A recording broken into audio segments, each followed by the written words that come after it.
If you are someone who believes that only politicians are corrupt, bureaucrats are corrupt, government officers are corrupt, then it clearly means that you've never done sales in a B2B environment.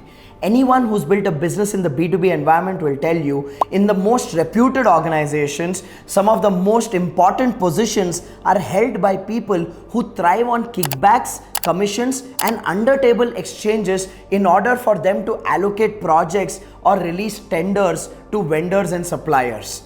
In today's video, I'm going to show you how to navigate and use 5 effective strategies to open doors, build relationships and generate sales in a B2B environment without having to grease the palms of any unethical decision maker.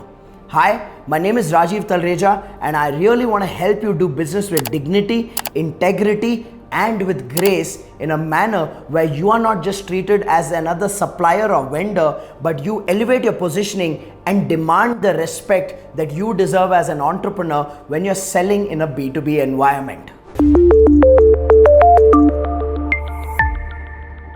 The first door opener strategy that I would recommend to you for you to build relationships with decision makers and not compromise on your ethics and integrity is to start a podcast for your industry.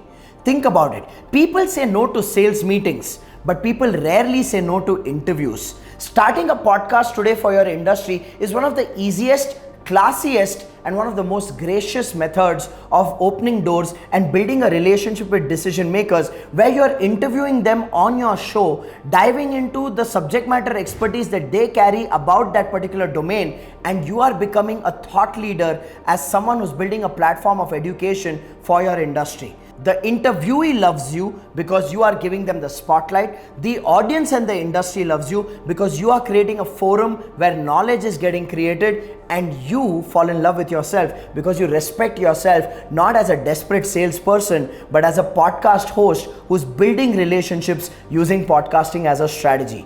I have found this to be one of the most powerful strategies in today's day and age, which I have recommended to many of my B2B clients, and they've benefited from it tremendously in opening doors with absolute ease and class. The second strategy that I would recommend to you is to join relevant business networks.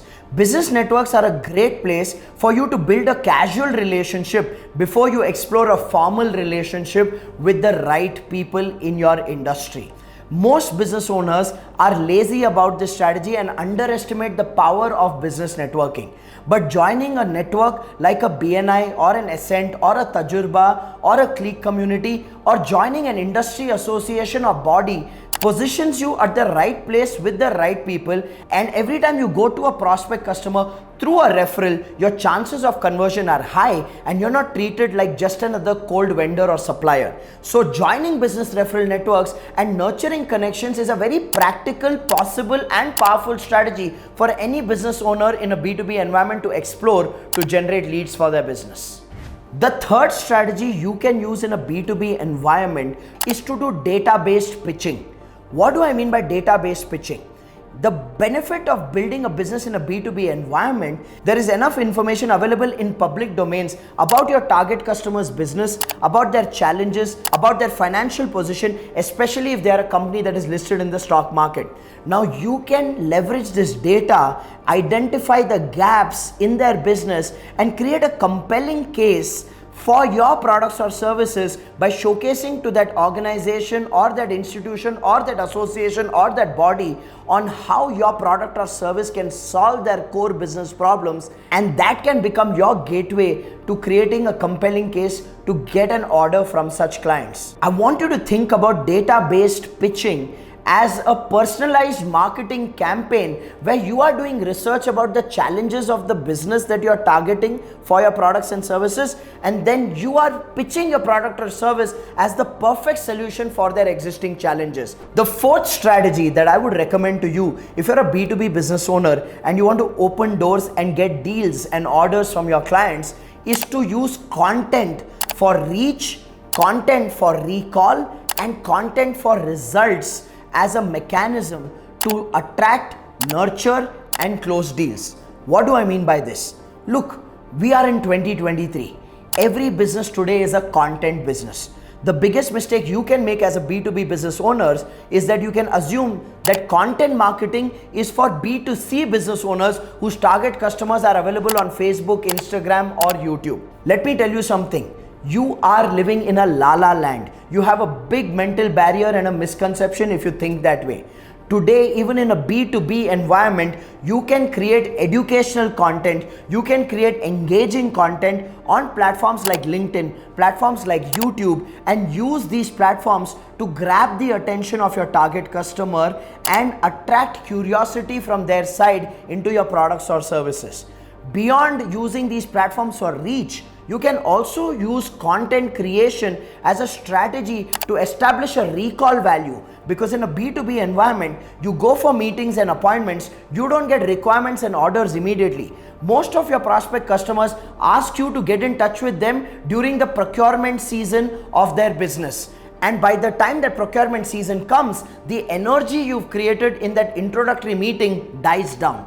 So the best way to keep the energy alive is to consistently share content which is educational or which is engaging in nature through email marketing, through WhatsApp, with customers or prospects whom you've already had meetings with. That is called content for recall.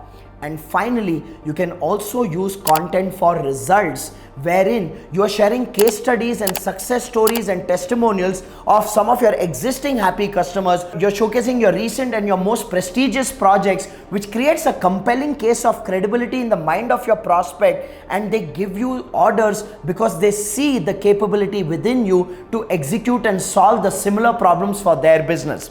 So content marketing is powerful, be it for reach, be it for recall, or be it for closure and for results. Now, before I go into the fifth strategy, I have a special gift for you. Below in the description, I have a link which is of a 40-minute training that I've designed not just for you to understand how you can market your business better, but how you can set up strategies, systems, and teams in every aspect of your business for you to build a scalable, profitable business. More than 280,000 business owners have used this framework that I teach in this 40-minute recorded training, and has helped them accelerate their business performance. So make sure you click that link and watch that 40-minute training. That is my gift to you for your commitment to learning, and I promise you the ideas, the strategies, and the systems you will learn will change the direction of your business forever. So make sure you do that. And the fifth strategy for you to explore as a B2B business owner to open doors, build relationships with decision makers, and create a compelling case for them to buy from you is to curate events for your industry. Now think about it. When you curate events in the format of conferences, seminars, award ceremonies, networking events, you become a thought leader in that space.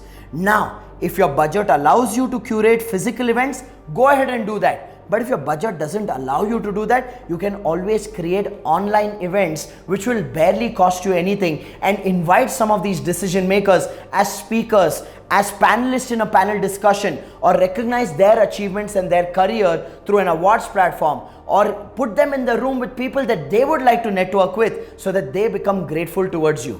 Curating events is an age-old traditional strategy, but it's an untapped strategy by most business owners because they live under the notion that it requires a lot of money, time, and effort. But the truth is, today, people are very comfortable with attending events online. They're comfortable with attending seminars, conferences, networking meetups, panel discussions online. So if you have the right content and the idea, you can curate low cost or no cost online events and also attract your B2B decision makers and create an opportunity for them to gain the limelight, to be recognized, or to gain some knowledge or build powerful relationships, and therefore making you a pillar center of power in your industry.